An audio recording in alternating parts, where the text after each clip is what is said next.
Monsieur le président, monsieur le ministre, mes chers collègues, alors que la démocratie représentative est piétinée par le recours abusif, euphémisme, à l'article 49.3 et que nos présidents de la République successifs ne consultent plus les Français par référendum, donnons la capacité au peuple souverain d'initier une procédure référendaire qui puisse réellement aboutir.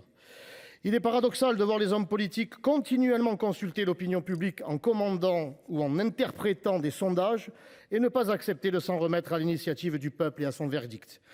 Le référendum d'initiative partagée actuel est un hochet donné aux citoyens en 2008 pour faire croire en la bonne volonté d'un exécutif coupable d'avoir bafoué le non au référendum de 2005 en ratifiant le traité de Lisbonne en 2007.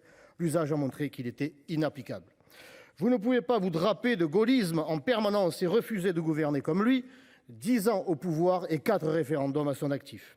Depuis bientôt 19 ans, Nicolas Sarkozy, François Hollande et Emmanuel Macron sont passés à l'Élysée en oubliant la voix du peuple le soir même de leur élection. C'est aussi cela qui nourrit l'abstention, aggrave la crise civique, dénoue le lien de confiance, rabougrit la démocratie représentative et attise les violences urbaines. Je suis un parlementaire et je pense qu'aux côtés des Français de tous bords, gilets jaunes ou bonnets rouges, nous devons être entendus en nous exprimant dans les urnes lors des consultations nationales, autres que l'élection des représentants. Le débat parlementaire reprend son sens et sa vitalité quand notre institution se laisse l'opportunité de sortir des méandres de la procédure parlementaire.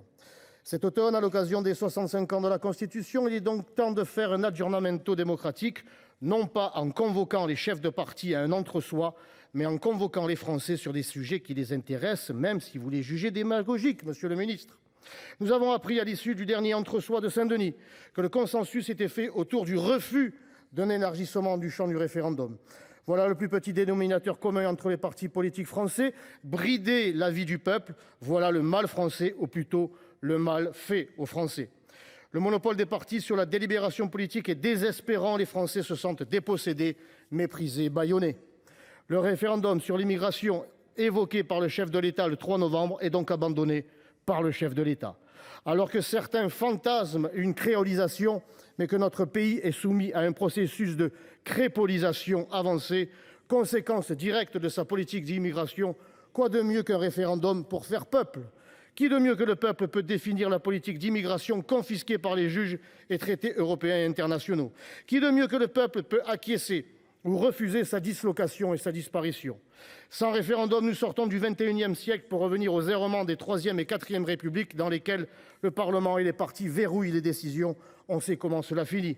Sans révision constitutionnelle, notre inconséquence mènera à la guerre civile ou à la Sixième République mélenchoniste, synonyme de la fin non seulement du pacte républicain, mais surtout de la France. C'est pourquoi je soutiendrai ce projet de loi.